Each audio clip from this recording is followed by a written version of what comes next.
All that glitters is not gold. Poignant words by William Shakespeare that have just as much bearing on the world of literature as they do on the world of anime. What appears wonderful on the surface oftentimes is shallow and frivolous. But on the other hand, Smash Mouth says all that glitters is gold in their magnum opus. And at this point I'm pretty sure Smash Mouth takes precedence over Romeo and Juliet, or Hamlet, or Macbeth, or any of that nonsense. While historians may spend their remaining days fighting the battle of who the truest poet is between Smash Mouth and Shakespeare, one thing can simply not be argued. When it comes to British characters in anime, they're all pure gold. There's no better way to start off our list of anime Britons than with the ultimate gentleman. Not only is he an archaeological scholar, but he's also an absolute force on the rugby pitch. The man is a star, or, more aptly, a Joestar. Jonathan Joestar. The first JoJo is often relegated to the back of the list of people's favorite Joestars. The Ringo Starr of the Joestar family tree, the George Lazenby of JoJo lore. And I suppose I'm doing the same thing here, aren't I?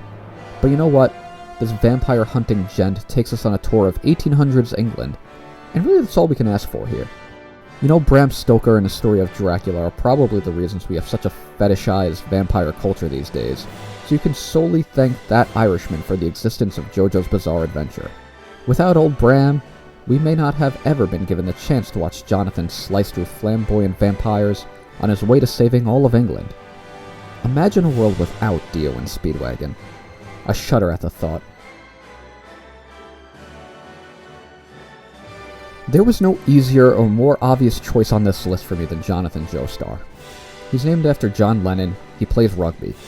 He's a sophisticated gentleman and his entire story arc takes place across England. On the other hand, here at the 4 spot, we have a stretch so enormous that it makes Big Ben look tiny. So, after much deliberation with my council of Oxford anime scholars, I've decided that the entirety of the K-On! Cast, a group of Japanese high school girls, are true representatives of the greatest Brits to ever grace anime.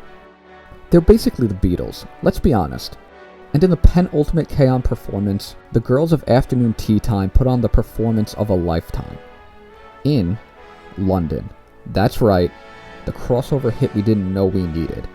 We see famous London landmarks from Heathrow Airport to Abbey Road to really drive home the Beatles comparison.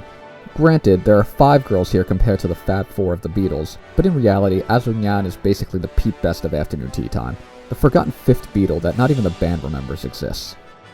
K-On! Really gets deep with their allusion to the Beatles, and that level of commitment is absolutely good enough to have them on this list.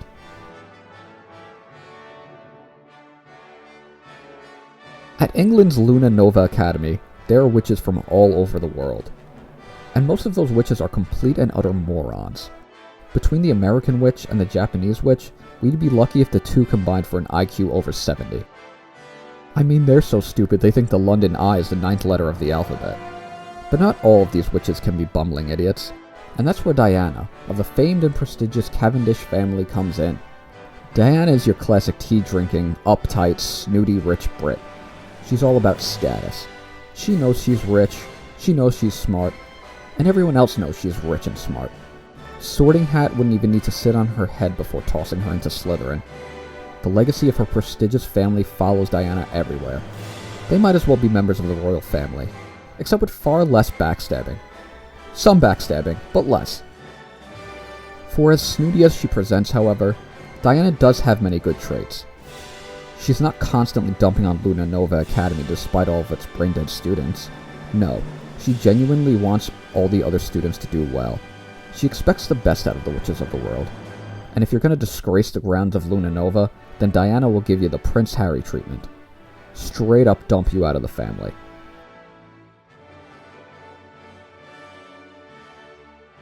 While Little Witch Academia is definitely influenced by Harry Potter, Mashle is a straight up Harry Potter parody. It doesn't even try to hide it. It has a magical school with houses and a headmaster, prefects, wands, and robes. It has a ministry of magic called the Bureau of Magic. Come on, just look at Mash Burnedead. He even has a lightning bolt-shaped scar, for God's sake. But for as magical as the world of Easton Magic Academy is, Mash has no wizardly powers. he literally just beats the ever-loving hell out of people with his bare hands. Half the time in Harry Potter, old boy Harry is just throwing rocks and pieces of wood at things instead of actually using magic himself, so once again the connections between him and Mash are huge. Mash even has himself a token ginger friend, and there's nothing more English than that. While there's nothing that explicitly states that mashle takes place anywhere close to the United Kingdom, where else could you see somebody casually rocking a Paul McCartney bowl cut like this? Nowhere. Mash Burnedead is as English as these flat, topless muffins, which may or may not actually be English. I don't know, I've only ever seen them in American grocery stores. But the point still stands. Fitness Harry Potter and his knockoff Hogwarts are as English as it gets in the world of anime and magic alike. L may be only a quarter English, but he has some feats that put him up with the royalty of anime greats. The man did spend 5 years of his abridged life living in England, so I feel like he's earned the spot. Much like Jonathan Joestar before him, L was also an athletic star. This one-lettered man wasn't just a tennis icon, he was the tennis icon of England. Who would have thought that L could become the champion of the England Junior Cup? Not me. I don't even remember that detail from watching Death Note. What I do remember about L is his incredible genius and his penchant for sweets.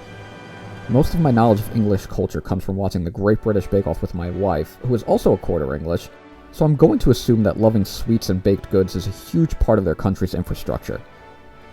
Although they call bread pudding over there, so I'm not sure how good of a source that show is. Sure, a diet made up of mostly cake may have L looking like what I imagine Russell Brand smells like. And he also probably smells like what I imagine Russell Brand smells like. But what he lacks in stature and aroma, he more than makes up for with his intellect that puts Sherlock Holmes and his little partner to shame. L is revered in canon and out of canon.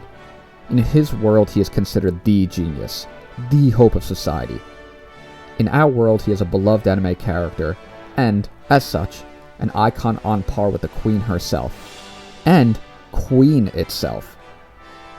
And with that, we can comfortably say that L is the champion of the British anime world.